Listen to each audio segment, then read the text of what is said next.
Now, Dad wanted me to be a teacher, but I didn't want to be following his footsteps.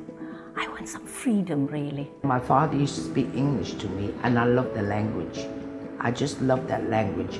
So when I was 18, instead of going to Michigan and take up the scholarship in Michigan, I decided to come to England.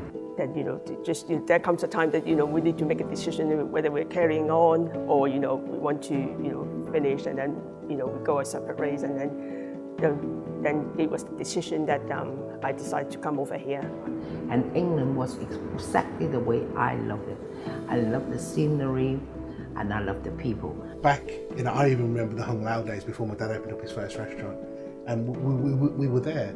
I mean, my Oilen still goes on about that when my sister was really little, that my sister would live in a drawer, literally live in a drawer, because mum and dad had to work. In China, most of the people are just Chinese, because we don't have this kind of good combination of people from different countries, different cultural backgrounds.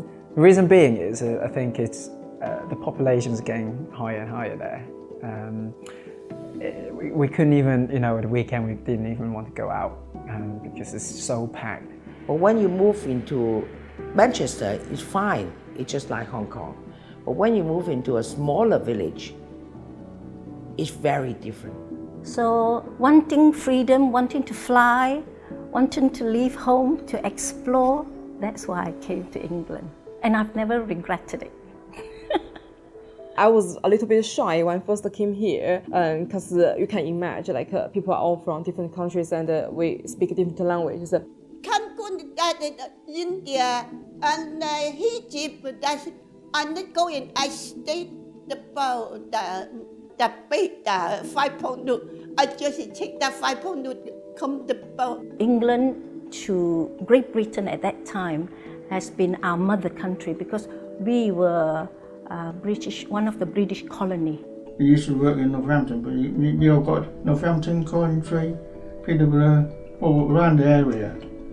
And then you come to Leicester. Leicester's all right, so come to Leicester. Then in the late 60s and early 70s, a lot of young men and women were encouraged to come across to Great Britain to train as a nurse, because during that time the nursing hospitals and care homes were very, very short of nurses. And I work in a hospital for the elderly people, and I work in quite a few homes. But it's very hard work because at the end of the day, not many Chinese nurses at that time in the Leicestershire. We were given a lot of encouragement to come to England, really. And when people say to me, Maureen, you can never do that, I do it. And I think when I came here as a child, the weather was a lot of mysteries, cold. No, it was really cold, very cold. And it was freezing in the morning, frost. It was all white, the trees was white, the road was all white. And the freezing cold, I had 2 coats on, I'm still freezing. And when I sit on the roof, it made me jump. Because I sit so cold. First day when I got to England, it's like a motorway. What's that? Saturday, after you finish work, right, all the shop, the shopping center, they close about 5, 6 o'clock, and then Sunday, complete close, empty, right, and not like now, right, at least you got nightlife. Dad come here and then he said, oh, I can't believe how green this country is.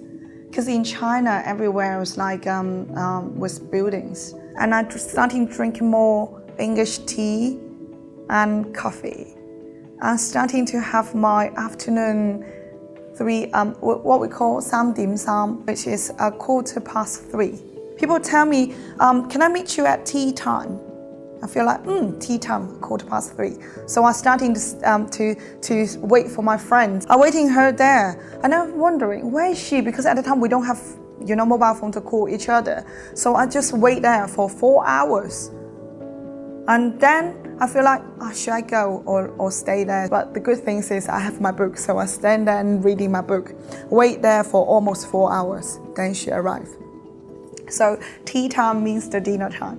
And I have no idea about that. Having lots of tea breaks, I know, sitting around in a pantry area, and it's like, But you do get to know about their personal life as well. You know, in Hong Kong you just don't. You just head down and work. But here you do actually chat to people. You know, get to know about more people, and then yeah, I think the bond is stronger here. And I find that England is different but very loving country. There are a lot more care, and there's more. I would say there's more personal touch as well, because they, you know, not just talking about coursework, and they come to you, you know, really from inside. Oh yes, one of my study life story is when I first arrived here, I was usually a good student, and then my first assignment, I only got 25. I have no idea what's wrong with it. Why I just got 25? So I find a place and then starting to cry. And everybody walk past me, asking me, would say, "Are you okay? Is everything all right?" So people are so care about your feelings. It's not always just work. You know, you got to build up that relationship with people. I think one thing is that you know, in China, family is really important, because even when children grew up or they get married, they still sometimes they still live with their parents.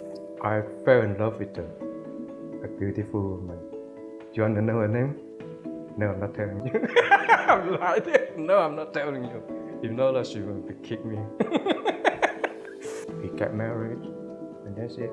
Come to Leicester, and then live next to my family. You know, the brother, sister, in-law.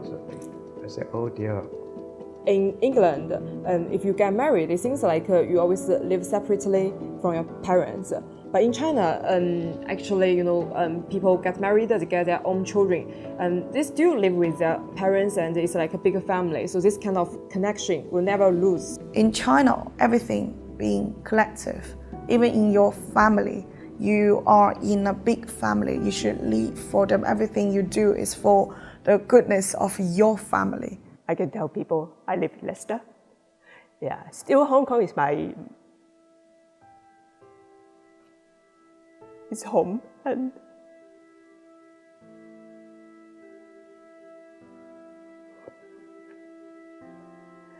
I think I can still, you know, when people ask me, I will tell them I come from Leicester, and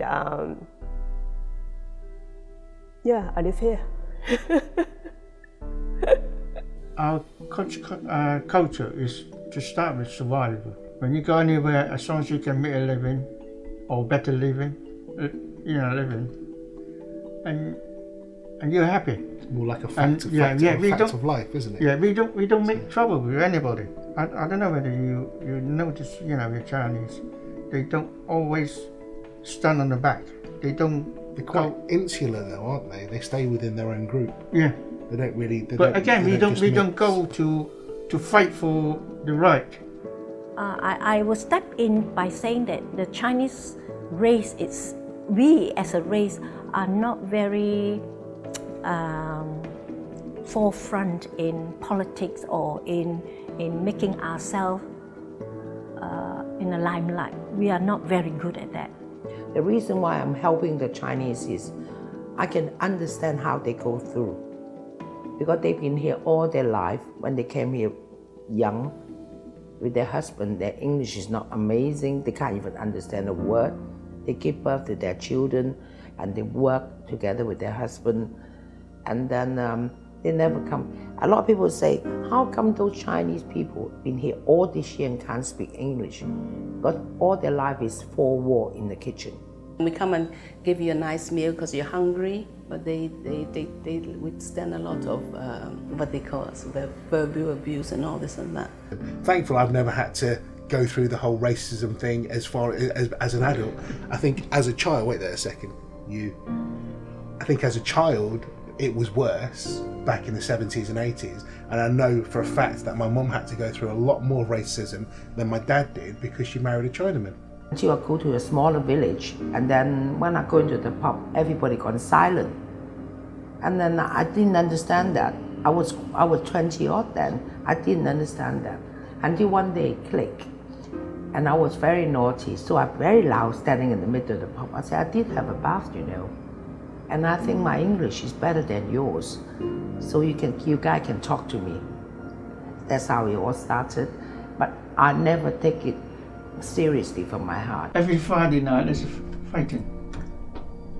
What, at the restaurant? Every Friday night. Was that just because of the locals eating food, getting drunk and... Right. Oh right, yeah. Well, I've heard these stories actually. We used to get people coming in for food, and then instead of paying the bill, they used to just scarper. I think So I used to have a team of Chinese people with choppers chasing them on the London Road. So, yeah, so... At the end of the day, I don't blame people for being prejudiced and racist, because I would be the same. If I put, sometimes it hurts so much, but I turn it around, I learn to learn. If I'm in their shoes, maybe I'm worse. We call him Brother Brave because he was the baby of the family. And they were front of house. So, you know, I don't know how old he was, a 10-year-old Gok, and he would open the door and he'd greet the customers as they came in. You know, and then sort of like, you know, and then Oilen would be like, you know, behind the bar serving whatever drinks and stuff. And then I was either in the kitchen washing up or helping out in the kitchen. And I suppose that's where it all came from. I mean, of course, the food is very different. It's British food and Chinese food, you know. So it's things like, you know, rice is the main staple we have. And then, you know, I don't know how my, you know, two men in the family seems to have like picked these things up and they like their rice. But in China, we don't need to care about cooking food. But in here, we have to go to market and buy food for ourselves. I have to go to the market unless they have such nice open market. At that time in my life, it's the first time I know there was a pan in a bowl, you know, just like a whole bowl of fruits or vegetables sell for £1.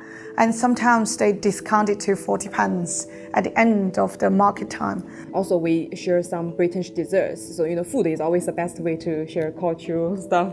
Make sure they're holding their chopsticks right. It's kind of funny because from the way how we hold our chopsticks, it basically, you know, tell people, you know, how your family upbringing is. So it is, you know, sometimes you think it's a small thing, but then it looks like to us Chinese, it means a lot. So from the way they hold it, if they're holding it properly, you know, with the right fingers in the right place, and that they don't drop the food on the table, they're not, you know, stretching their arms out when they're eating. All these little things like the manners and the kind of traditions we have really. Because we used to have a roast sucking pig on my birthday every year. And I said, why can't we have that on New Year Day? He said, first day of the New Year. She said, no, that day, give the world a break. Don't kill anything. And when I was younger, I said, you don't kill, somebody will. But that's when you were young. That's why we all vegetarian, a very heavy vegan and vegetarian as well. That's the reason why I respect the vegan people and I respect the vegetarian. But when you were younger, you don't understand this. The day before New Year, we call it like a clean out day. You know, we clean every dirt out, all the bad luck's gone out, and then we make sure the whole house wiped down. I still do it now. I don't know whether I believe it or not, but I still, just to make me feel better. And then we wash our hair with leaves, lime leaves. To wash all the dirt, not the dirt, it's dirty dirt. You know, all the bad luck, wash it off on the New Year Eve. And then after 12 o'clock, we have new clothes on, everything new. The house will be immaculately clean. But Hong Kong is very westernized now. And then when I go back, I still go back to the old Hong Kong. All the streets are the same, but all the buildings are gone. They're all skyscrapers everywhere, and all the villages is now towns now in Hong Kong. Yeah, it's changed a lot. It is, you know, a lot to juggle when it comes to, you know, the way how we live in Hong Kong and in here. But in here, you know, we sort of like, you know, having a better way to manage the time. When the office says you finish at 4:30, you finish straight away. You don't have a lot of overtimes, and then, you know, that's how, you know, people can have time to manage family life and other things. So, and, you know, this is something that I think I'm enjoying. Sometimes it, you know, when let's say even when you go into a building, when you open a door or something, they would just open the door and let go and carry on. They wouldn't even bother to look back and say who's behind you.